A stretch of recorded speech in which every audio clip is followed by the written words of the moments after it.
résistance est née très spontanément un peu partout en France, par des gens qui n'y étaient nullement disposés, qui ne savaient pas ce qu'ils allaient faire, et qui simplement ont dit non à un moment donné.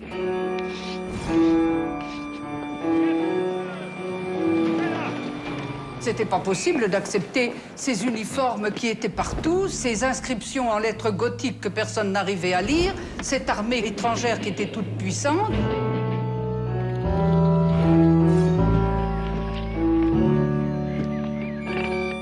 Nous étions, nous, absolument résolus à tout faire, tout et n'importe quoi, pour que, au moins, l'honneur soit sauvé.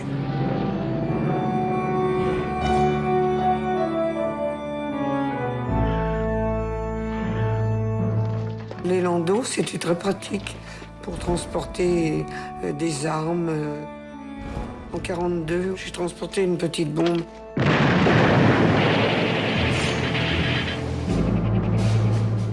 Il ne faut jamais désespérer.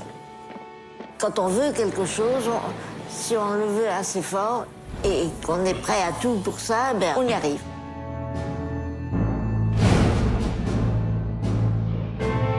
Voici l'histoire d'une trentaine de femmes et d'hommes dont les itinéraires croisés, héroïques, romantiques et tragiques dessinent le puzzle complexe des résistances.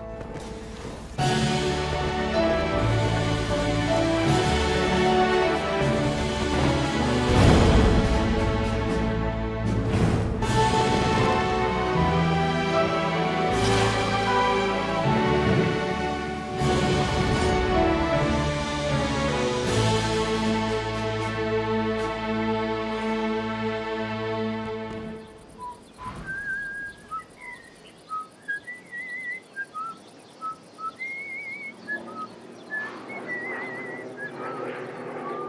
10 mai 1940. L'armée allemande attaque à l'ouest.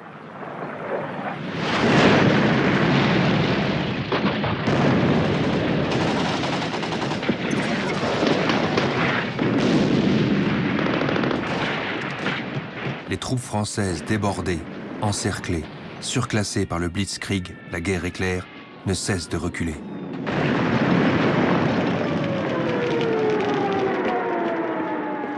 La retraite vire à la débâcle. En quelques semaines, on décompte plus de 60 000 morts, 200 000 blessés. Le désastre est immense, l'effondrement total. L'armée française se replie partout. Le capitaine Brossolette, à la tête de sa compagnie, franchit la Loire sous les bombardements à Sully dans la nuit du 16 au 17 juin. Pierre Brossolette, normalien et agrégé d'histoire, journaliste socialiste, est animé d'une rage froide contre l'état-major, les ordres contradictoires et la désorganisation totale. Il va bientôt entrer en résistance.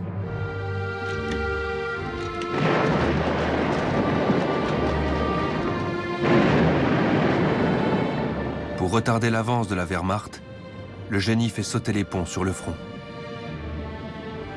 Brossolette réussit à éviter la captivité à sa compagnie. Le capitaine Freinet n'a pas cette chance. Il est fait prisonnier comme 1 600 000 soldats internés sur le sol français avant d'être emmené en Allemagne. 2 jours plus tard, Henri Freinet réussit à s'évader. Mais c'était une défaite qu'on ne pouvait pas et qu'on ne devait pas accepter, car cette défaite mettait en cause, après tout, toutes les raisons qu'on a de vivre et celles qui peuvent vous pousser à mourir.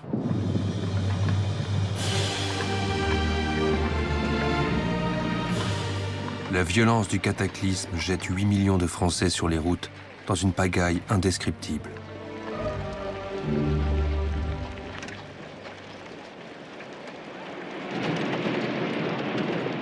Le 17 juin, le maréchal Pétain demande la cessation des combats avant même que l'armistice soit signé.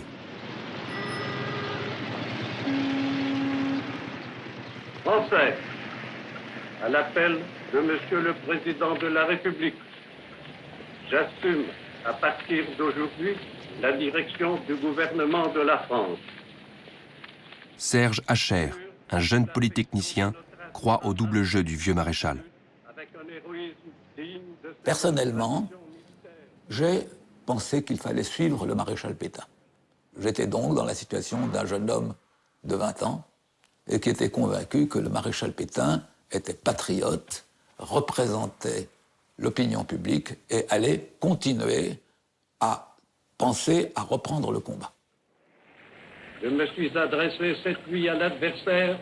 Serge Hacher va mettre des mois à se débarrasser de cette illusion pour entrer dans la résistance active sous le nom de guerre de Ravanel. Et dans l'honneur, les moyens de mettre un terme aux hostilités. Avec mes parents, nous avons écouté à 12h30 le lundi 17 juin le discours du maréchal Pétain. Je me suis dit, mais il n'y a pas de doute, Pétain est un traître, il nous a trompés. Daniel Cordier, pas encore 20 ans, monarchiste d'Action française, se révolte contre la capitulation.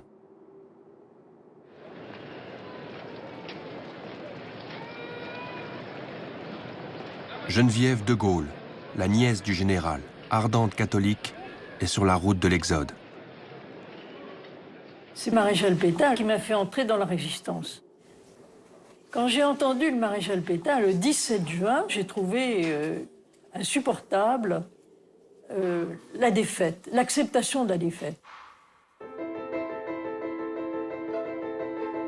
À Chartres, Jean Moulin est le préfet d'Eure-et-Loir depuis février 1939. Homme de gauche, il a fait une brillante carrière préfectorale.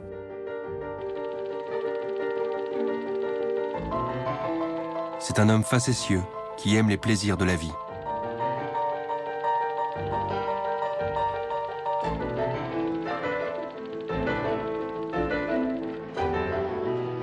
Dans la ville submergée par des centaines de milliers de réfugiés, Moulin se dépense pour venir en aide aux nécessiteux, faire servir des repas, organiser l'hébergement.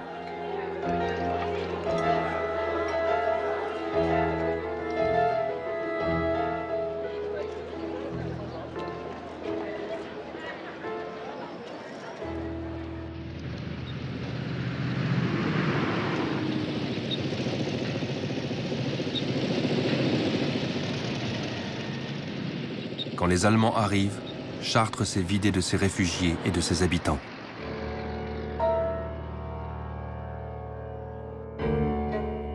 Moulin est à peu près seul pour accueillir l'armée d'occupation en grande tenue le 17 juin sur le perron de la préfecture.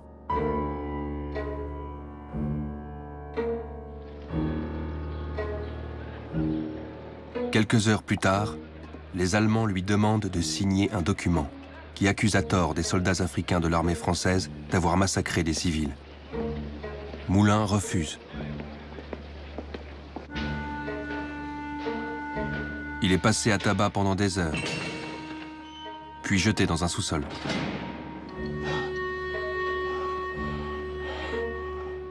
Dans la nuit, il se lacère la gorge avec un bout de verre. Au matin du 18 juin, il baigne dans son sang, mais on parvient à stopper l'hémorragie. Pendant des semaines, le préfet Moulin porte une écharpe blanche pour masquer sa cicatrice.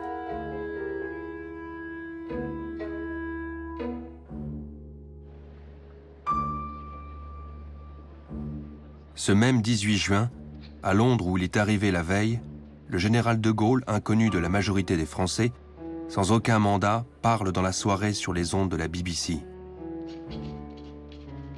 Quoi qu'il arrive, la flamme de la résistance française ne doit pas s'éteindre et ne s'éteindra pas. Le mot de résistance est prononcé.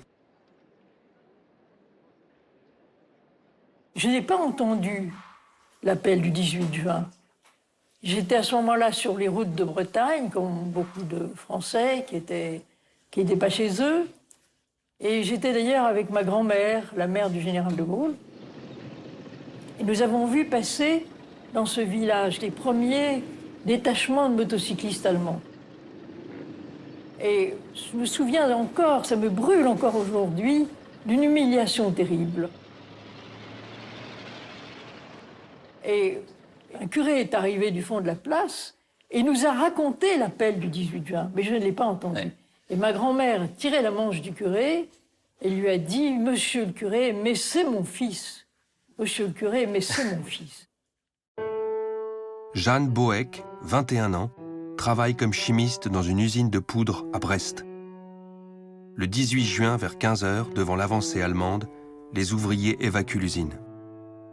Je suis rentrée chez moi, j'ai pris une valise, et puis je suis descendue dans le port de commerce, et j'ai demandé à tous les bateaux qui étaient là, est-ce que vous partez en Angleterre? Non.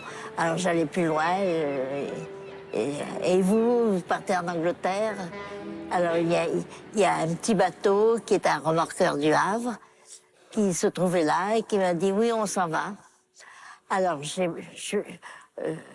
ils ont accepté de me prendre, je suis montée sur le bateau, puis on est parti comme ça. Le lendemain matin, elle est en Angleterre.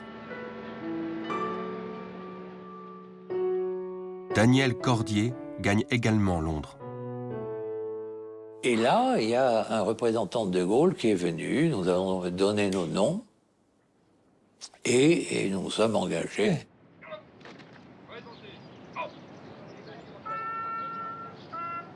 Pour les gaullistes, l'appel du 18 juin est l'acte de naissance de la résistance. Pourtant, bien peu des futurs membres de l'armée des ombres l'ont entendu.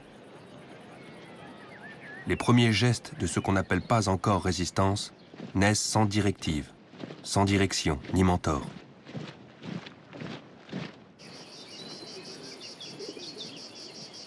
À Brive, Edmond Michelet est un courtier de 41 ans, père de 6 enfants. Dès le 17 juin, aussitôt après avoir entendu Pétain, il tire sur une Ronéo un texte de Charles Péguy. « Celui qui ne se rend pas est mon homme, quel qu'il soit, d'où qu'il vienne, et quel que soit son parti. » Michelet glisse les tracts dans les boîtes aux lettres. Cet humaniste pétri de valeurs chrétiennes, qui l'amène à un rejet viscéral du nazisme, distribue ainsi avec quelques camarades les premiers exemplaires de la propagande clandestine.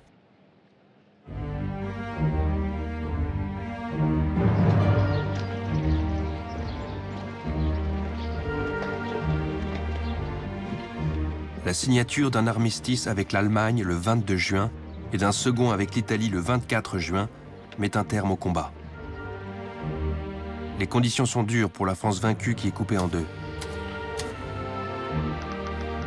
La ligne de démarcation sépare la zone nord, sous le contrôle direct de l'armée allemande, de la zone non occupée, la ZNO, gouvernée par Vichy.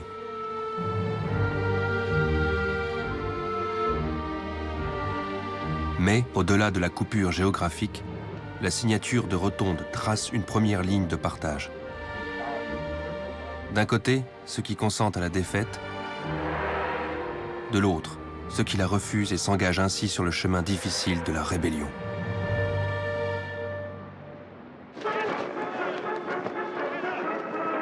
À Rennes, Geneviève de Gaulle déchire les affiches de l'occupant. Fabrique de petites croix de Lorraine. J'ai vu un drapeau, un petit drapeau à croix gammée sur un pont de Rennes. Et j'ai regardé partout si on ne me voyait pas et j'ai été l'arracher. C'est pas grand-chose, mais c'était mon premier acte de résistance. Je ne pouvais pas supporter la croix gammée dans notre ville, dans notre pays. Le 10 juillet, à Vichy, l'Assemblée nationale vote à une très large majorité les pleins pouvoirs à Pétain.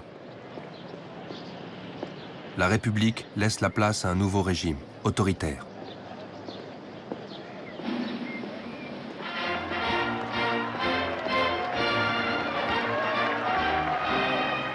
À Londres, De Gaulle, lui, est un homme seul.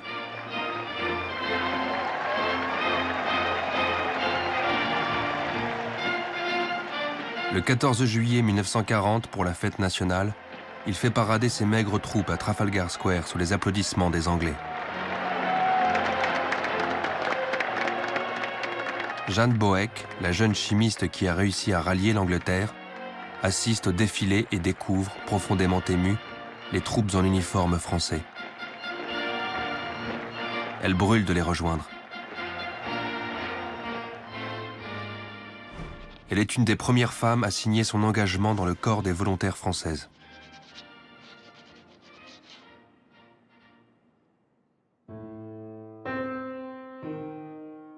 André de Wavrin fait partie des rares officiers présents en Grande-Bretagne lors de l'armistice qui décident de rester aux côtés du général de Gaulle. Il se rend à son QG à St. Stephen's House.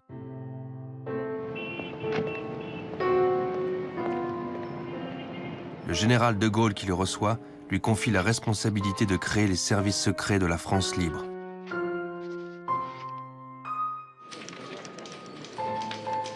Dépourvu de toute expérience dans ce domaine, de Wavrin, 29 ans, qui prend le pseudonyme de Passy, met donc sur pied le service de renseignement qui deviendra plus tard le BCRA, Bureau central de renseignement et d'action.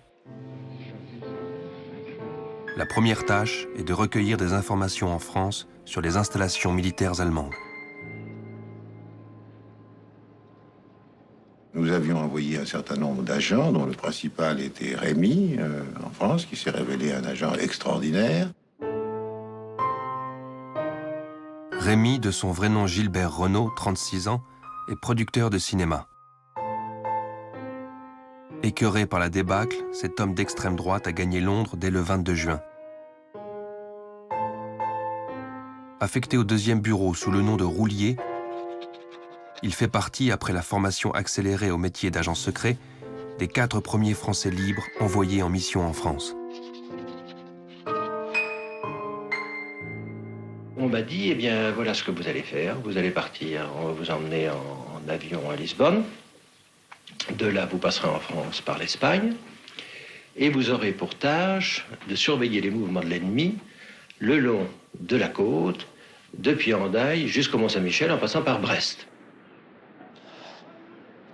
Pour remplir cette mission impossible, Rémy, bon organisateur, un peu tête brûlée et indocile, recrute des informateurs à Bayonne, Bordeaux ou encore La Rochelle.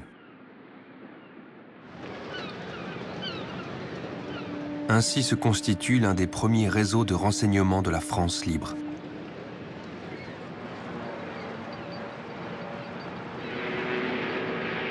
Rémy fait parvenir à Londres son premier courrier qui contient, en réponse aux demandes précises des Anglais, des renseignements importants sur les installations allemandes le long de la côte atlantique.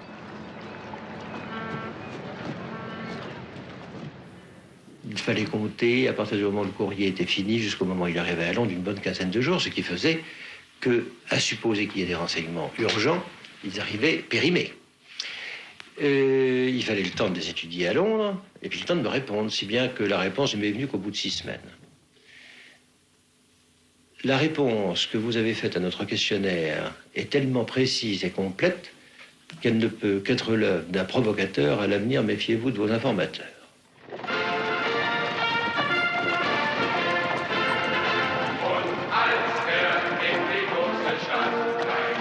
Paris vit à l'heure allemande.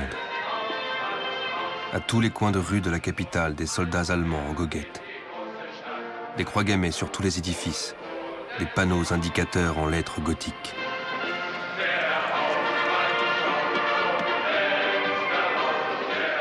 C'est pourtant là, en plein Paris, que naît l'un des premiers groupes d'opposition au régime de Vichy et au nazisme, dans les locaux du Musée de l'Homme.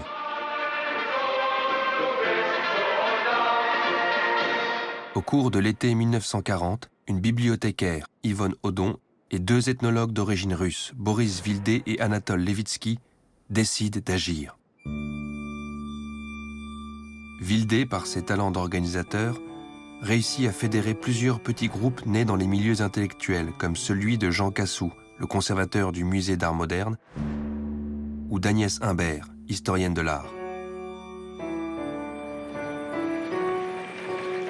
À la fin de l'automne 1940, l'ethnologue Germaine Tillon, qui a également regroupé des amis prêts à l'action, apporte ses recrues au réseau du Musée de l'Homme qui organise des filières pour les soldats évadés.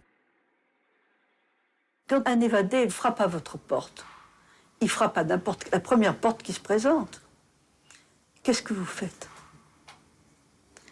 Ou vous dites, ou vous le recevez ou vous ne le recevez pas. Si vous ne le recevez pas, vous êtes un fameux salaud. Et si vous le recevez, ben vous êtes un martyr. sans l'avoir cherché, ni désiré. Et c'est comme ça. En quelques semaines, le noyau initial du musée de l'homme attire dans son orbite d'autres cercles, formant ainsi une nébuleuse d'une centaine de personnes.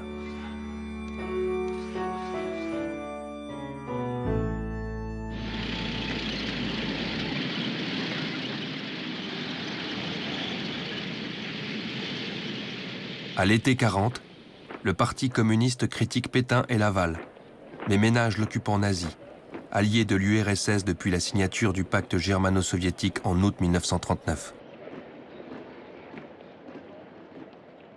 Boris Olban est un militant communiste roumain qui s'est évadé d'un camp de prisonniers. Le Parti communiste gardait son comportement, c'est-à-dire aucune action contre les Allemands qui, à l'époque, étaient traités par le Parti communiste français comme des alliés de Staline. Et ils ne pouvaient pas agir contre un allié de l'Union soviétique à laquelle ils étaient fidèlement attachés.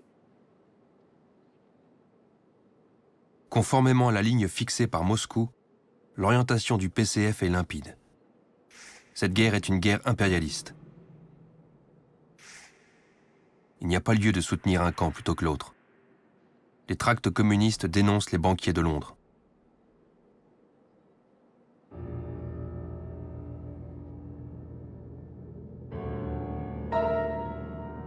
Le 24 octobre à Montoire, Pétain serre la main d'Hitler.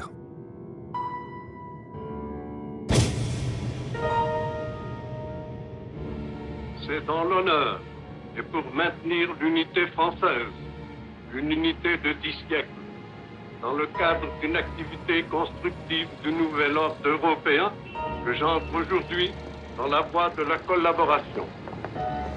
Ravanel, replié à Lyon avec sa promotion de Polytechnique, installé dans l'école de santé du boulevard Berthelot, pensait jusque-là que De Gaulle et Pétain s'étaient réparti le travail. Comme beaucoup de Français, il ne comprend pas lorsqu'il entend Pétain parler de collaboration.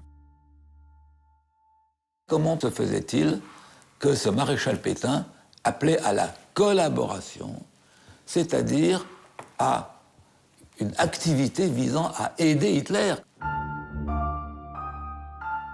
On allait au-delà des accords d'armistice. Donc pour moi, c'était un terrible choc, et je garde encore en mémoire ce choc. Comment est-ce qu'un maréchal Pétain peut serrer la main d'un type comme Hitler?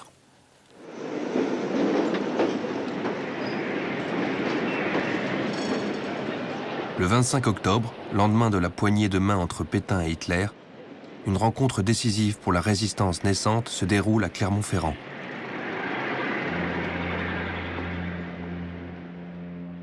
Jean Cavaillès, normalien, professeur de philo qui vient de s'évader après une guerre courageuse, retrouve à la brasserie de Strasbourg, place de Jaude, une collègue, Lucie Samuel, agrégée d'histoire et géographie qui n'a pas froid aux yeux. Pendant le déjeuner, comme c'était, vous savez, c'était fin septembre, on avait son franc-parler. On ne supposait pas encore que les polices politiques pouvaient arrêter les gens pour délit d'opinion.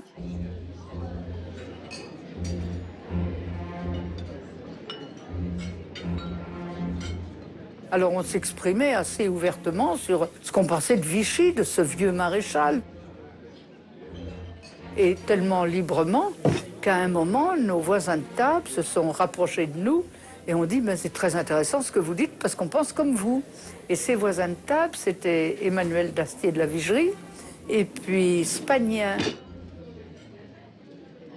Et on a dit tout de suite « mais on n'est pas d'accord, on proteste ». Et si on proteste, il faut le faire savoir. Et sur un des bancs de la faculté de Clermont, nous avons rédigé notre premier tract. Ancien officier de marine, ex-opiumane, Dastier de la Vigerie, proche de l'Action française dans sa jeunesse, a abandonné la navale pour le journalisme. À ce petit groupe s'ajoute le mari de Lucie, Raymond Samuel, qui va bientôt entrer dans la clandestinité et prendre le pseudonyme d'Aubrac. Et je vois quelques amis, y compris Lucie, qui rédigent des petits bouts de papier pour les distribuer dans les boîtes aux lettres, et qui partent avec des morceaux de craie pour faire des inscriptions sur les portes. Et je trouve ça un petit peu futile et enfantin, jusqu'au moment où, quelques jours après, je décide de participer à ce jeu. Il y avait sûrement une dimension ludique dans les premières activités de résistance. Cette rencontre marque la naissance d'un groupe qui prend le nom de la dernière colonne.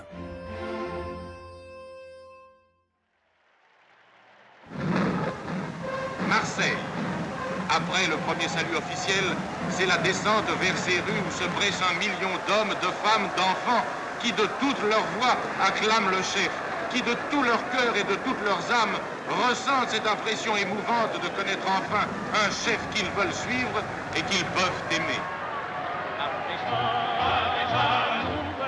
Le vieux maréchal entreprend une tournée en zone non occupée. À Marseille, le 3 décembre, des foules innombrables l'acclament. Moralement assommé, un peuple en perdition s'accroche à un chef, à un sauveur. L'opinion déboussolée a besoin d'un père et de repères.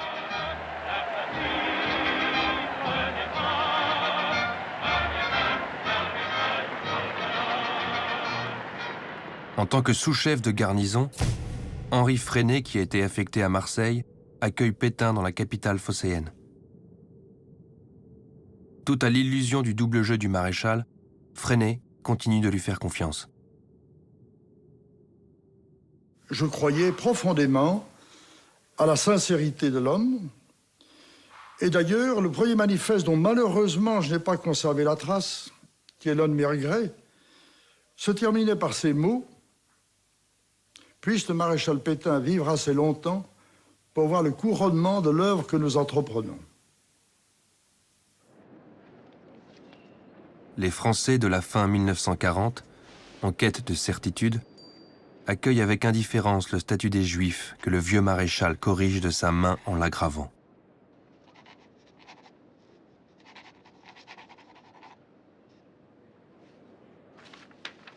Toujours de sa main, Pétain signe le 2 novembre la révocation de Jean Moulin, préfet d'Eure-et-Loir.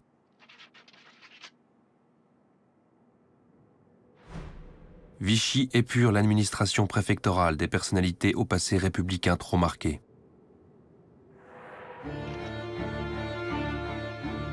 Preuve de sa volonté d'agir, Jean Moulin, avant de quitter Chartres, se fait établir une fausse vraie carte d'identité au nom de Joseph Jean Mercier.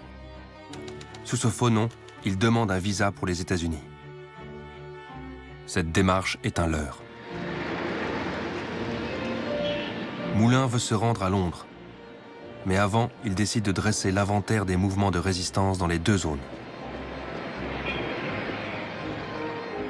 Il va à Paris.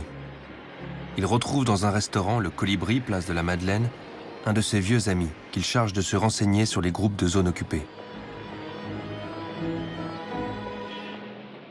C'est un homme seul qui va parcourir la France pendant 6 mois pour rassembler toutes les informations de manière à se rendre en Angleterre et donner au général de Gaulle et à son mouvement les informations sur l'existence de cet embryon de résistance.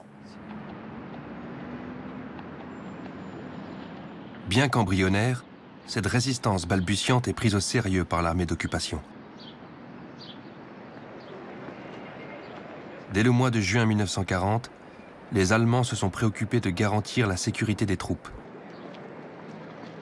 Au début, c'est le commandement militaire en France, Militaire Befehlshaber in Frankreich, MBF, installé à l'hôtel Majestic, qui coordonne les forces de sécurité. Le général Otto Stülpnagel a environ 100 000 hommes pour assurer ses missions de surveillance et de maintien de l'ordre.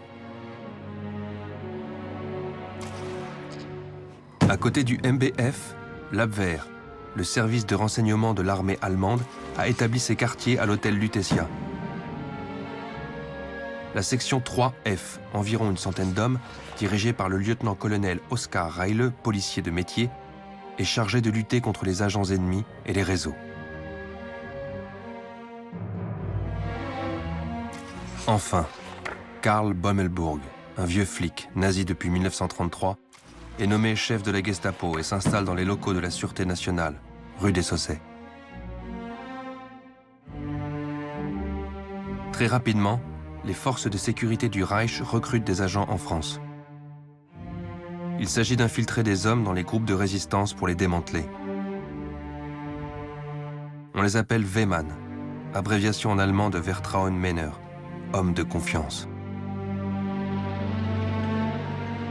Les Wehmann, le plus souvent français, parfois belges, agissent par adhésion à l'idéologie nazie, ou pour l'argent.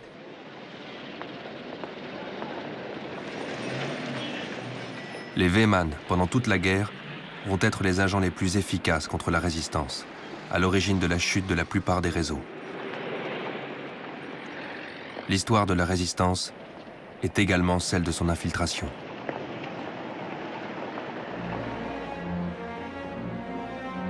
L'exemple d'Honoré d'Étienne d'Orves en fournit une bonne illustration.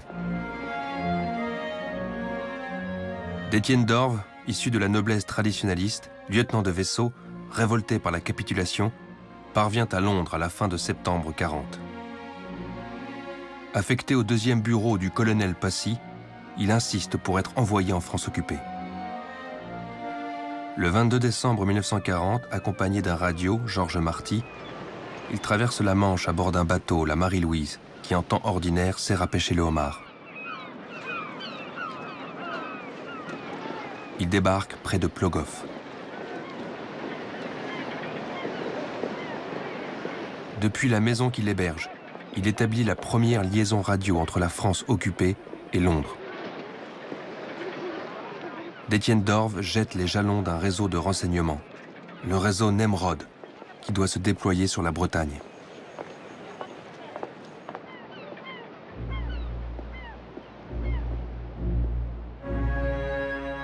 Mais Honoré d'Étienne d'Orves est arrêté le 22 janvier 1941, ainsi que les 23 autres membres du réseau. La chute a été provoquée par la trahison de son radio, Marty, qui s'appelle en réalité Alfred Gessler. Ancien quartier-maître de la marine, Gessler a offert ses services au contre-espionnage allemand par appât du gain. Après l'arrestation d'Étienne d'Orves, Gessler continue de travailler pour l'occupant. Il ne sera démasqué qu'en juin 1941.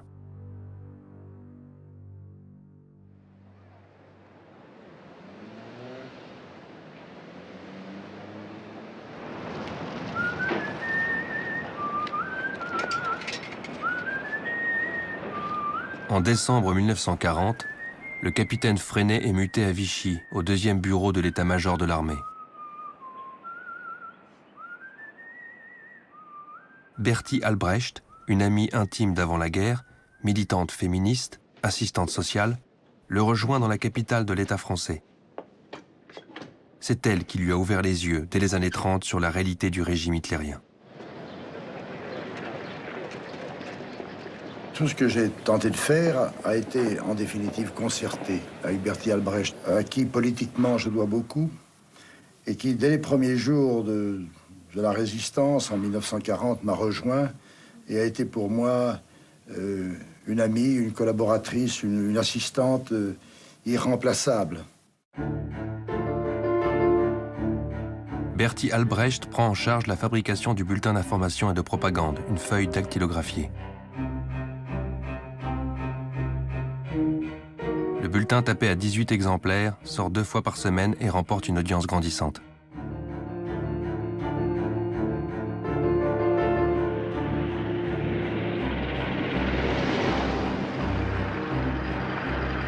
Autour du 15 décembre, le réseau du Musée de l'Homme fait également paraître un bulletin.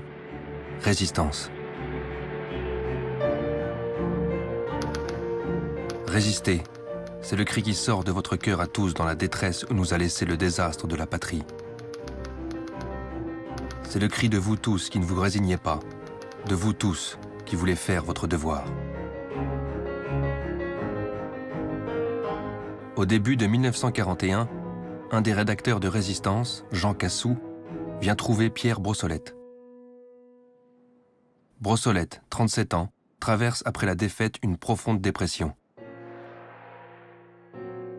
Abattu par le découragement général, il écrit à sa femme Gilberte. « Je te raconterai si nous nous revoyons tout ce qu'il y a eu de désespérant et d'affreux dans notre déroute. Dans la lâcheté des hommes, dans l'incapacité du commandement. Dans quel gouffre nous nous réveillons. »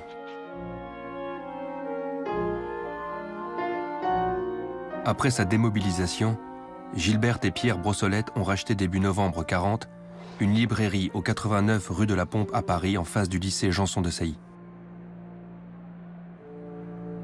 Entre les gommes et les crayons, la boutique sert bientôt de lieu de rencontre et de boîte aux lettres pour les résistants.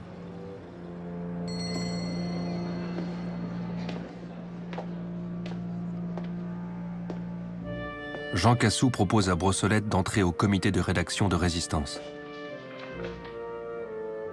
Brossolette, fataliste, répond « Tout est fini, ce pays n'existe plus.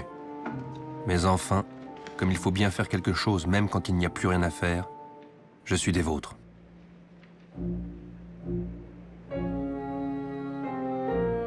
Rédacteur en chef du journal Résistance, Brossolette met tout son immense talent d'écriture dans des articles rédigés d'un trait de plume. Le 5e numéro de Résistance paraît le 25 mars 1941. Ce sera le dernier.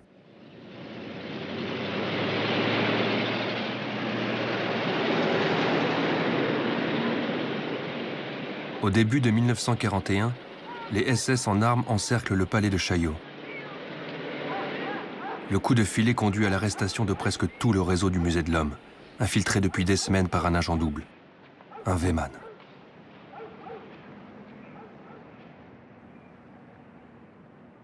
Albert Gaveau, âgé de 39 ans, a été présenté à la fin du mois d'octobre à Boris Vildé, qui en fait son agent de liaison. Gaveau, comme le montre son emploi du temps, s'immisce au sein du réseau.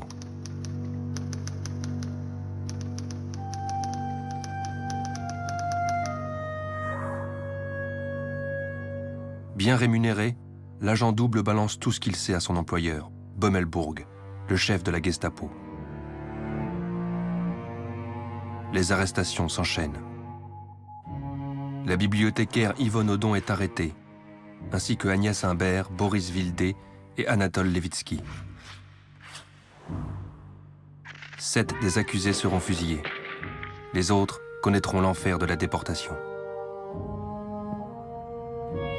Germaine Tillon récupère ce qui reste du réseau et continue de faire fonctionner la filière évasion.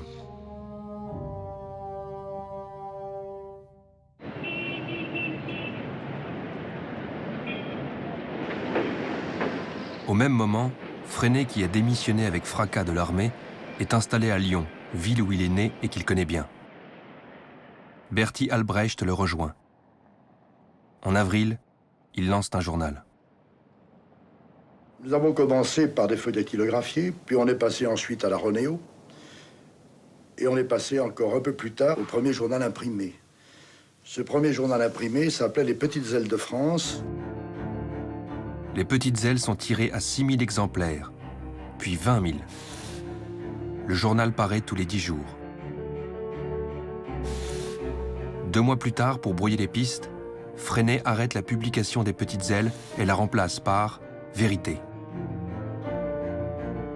Nous avions pris comme sous-titre une phrase qui est donc demeurée célèbre du maréchal Pétain « Je hais les mensonges qui vous ont fait tant de mal », signé Philippe Pétain. Sur le fond, la ligne de Vérité attaque violemment les occupants tout en ménageant Pétain. Freinet ne s'est pas encore dégagé de son maréchalisme.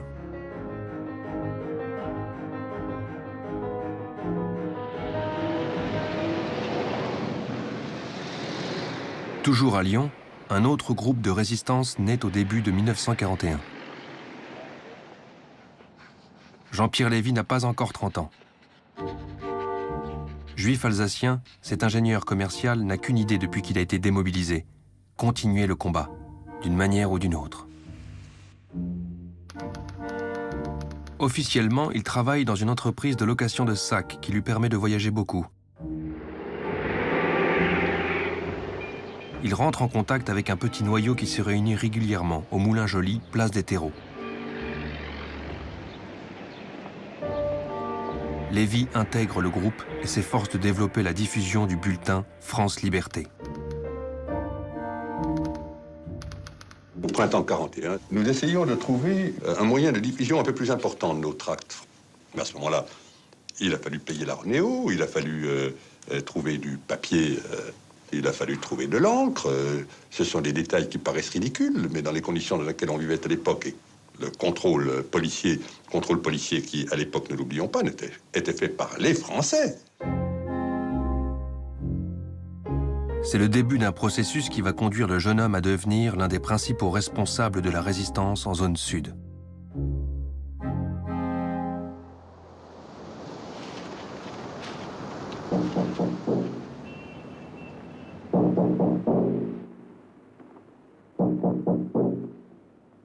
Ici, Londres. Les Français parlent aux Français.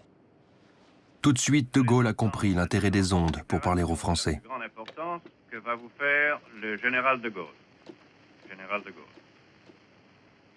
L'ennemi a cru qu'il avait abattu la France. Or, toute la France sera debout. Au fil des discours, la radio devient le lien physique entre De Gaulle, l'exilé, et le peuple occupé. Ni chez nous, ni chez nos amis, ni chez nos ennemis. Le général lui-même l'utilisera 67 fois, de 1940 à 1944. En attendant qu'elle marche avec toutes ses forces vers la victoire et vers la grandeur. La France avec nous. De Gaulle se sert des ondes pour passer des consignes.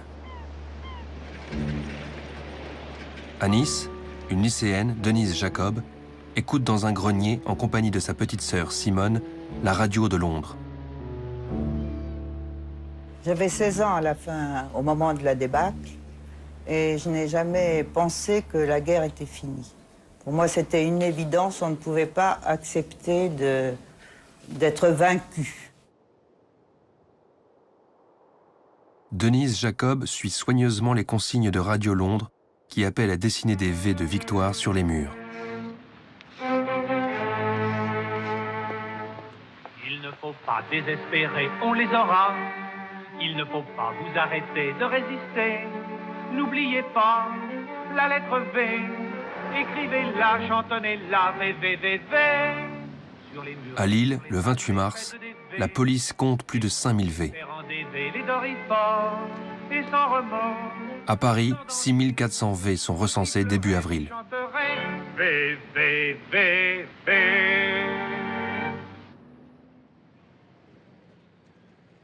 En ce printemps 41, le colonel Rémy, qui change souvent de physionomie, développe son réseau de renseignements sur le littoral atlantique.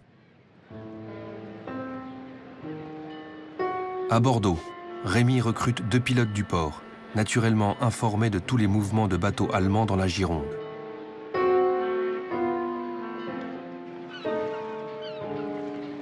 Puis, à Brest, un lieutenant de vaisseau, bien qu'admirateur du maréchal, accepte de lui livrer des renseignements.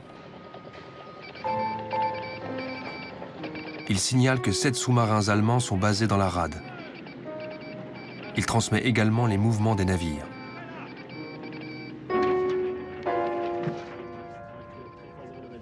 Grâce à ces informations, le Bismarck, l'énorme cuirassé de la marine allemande dont le lancement avait été baptisé par Hitler, est coulé par les Britanniques au mois de mai 1941.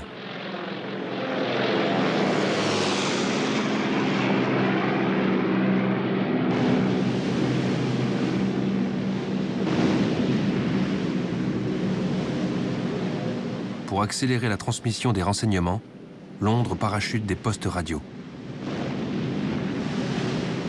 Peut-être fin 40 ou début 41 que nous avons eu les premières radios clandestines qui étaient des monuments, c'était des valises qui pesaient 30 kilos, qui étaient absolument immanipulables, terrifiantes.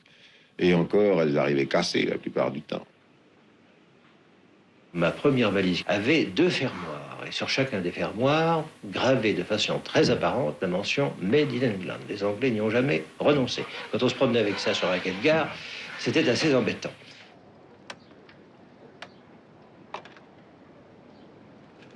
À la fin 41, le service de renseignement français a envoyé 29 agents sur le continent.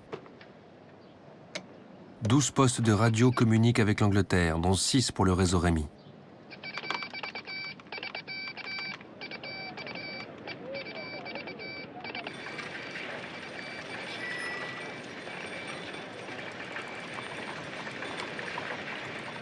En mai 1941, sur ordre de l'Internationale communiste, la direction du PC lance le Front national pour la libération de la France. C'est une première correction dans une politique qui jusque-là ménageait l'occupant. Le Front national se développe surtout en zone nord. Mais bien des militants n'ont pas attendu que se manifeste cette évolution pour agir. Dans le Limousin, au mois de mars 1941, Georges Guingouin, instituteur communiste, est recherché pour vol de cartes d'identité vierges destinées à des faux papiers. Il plonge à peu près seul dans une clandestinité totale.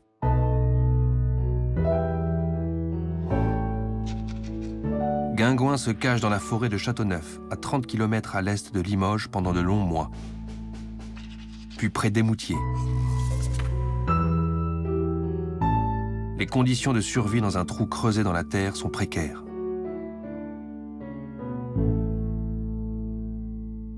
Il diffuse avec une dizaine d'hommes des tracts dans les villages et les foires campagnardes.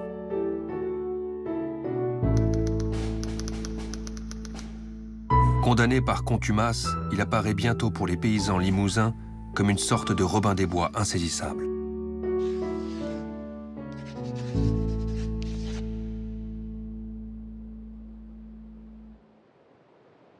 Au début de l'été 41, Jean Moulin, qui réside souvent à Marseille, poursuit son enquête sur les mouvements de résistance. Au 67 rue de Rome, il rencontre Henri Freinet, passé dans la clandestinité. Il m'a expliqué qu'il voulait partir à Londres, il avait l'intention de rejoindre De Gaulle et qu'il souhaitait pouvoir lui rapporter sur la résistance ce que nous avions fait, le maximum d'informations. Je me suis donc efforcé de lui donner aussi complètement que je les possédais à l'époque.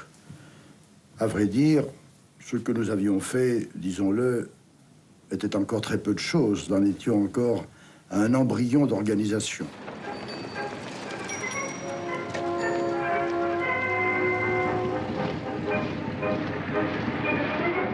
La conférence que fait Freinet à Moulin ne peut être qu'incomplète. De nombreux groupes existent qui agissent chacun dans leur coin sans que les autres connaissent leur existence.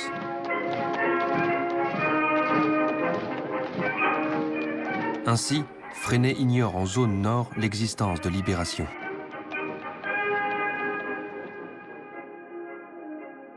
C'est un syndicaliste, Christian Pinault, qui écrit et tape lui-même, chez lui, 52 rue de Verneuil, sur une machine à écrire portative, une feuille qu'il baptise « Libération, zone nord », qui paraît chaque semaine.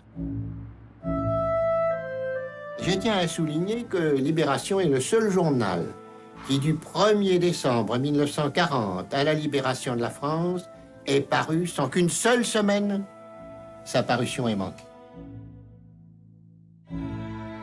Peu à peu, autour du bulletin Libération Nord, des socialistes et des syndicalistes se regroupent au printemps 1941. Ce sont les premiers jalons de ce qui deviendra le mouvement Libération.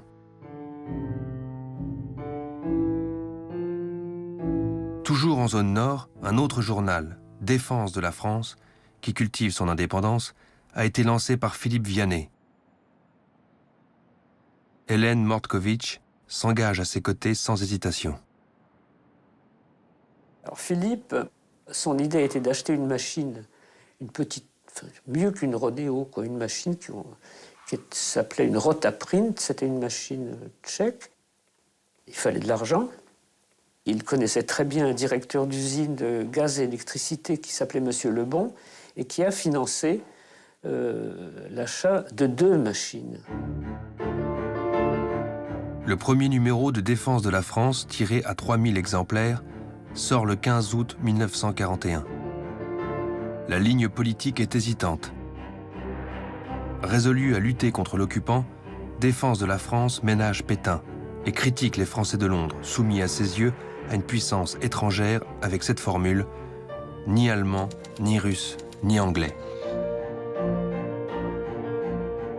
Convaincu du double jeu de Pétain, Vianney se tient volontairement à l'écart des autres organisations de la résistance. Défense de la France compte dans les premiers mois quelques dizaines de militants.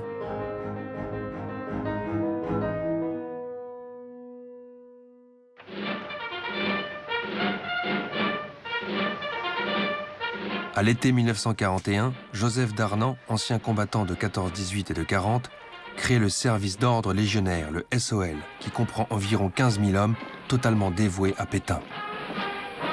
Au service de la France, au service du maréchal, une force nouvelle est prête aujourd'hui.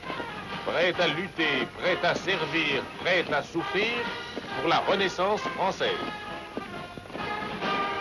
Le SOL, milice virile soumise au chef, prône l'antisémitisme, le rejet de la démocratie et la collaboration avec l'occupant.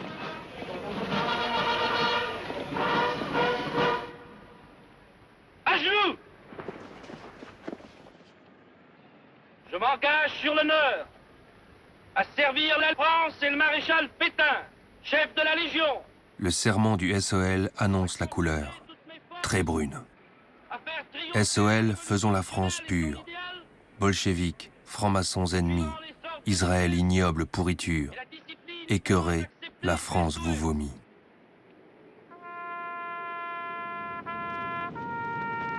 Le service d'ordre légionnaire va devenir une arme redoutable de Vichy contre la résistance.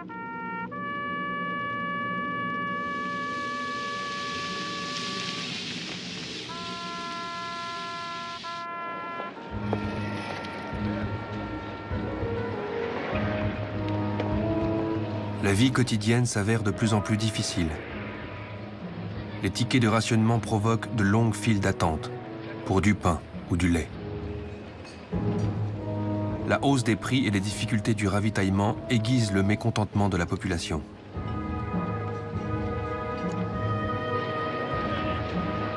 En zone non occupée, les rapports des préfets montrent une profonde hostilité envers l'Allemagne qui pille le pays.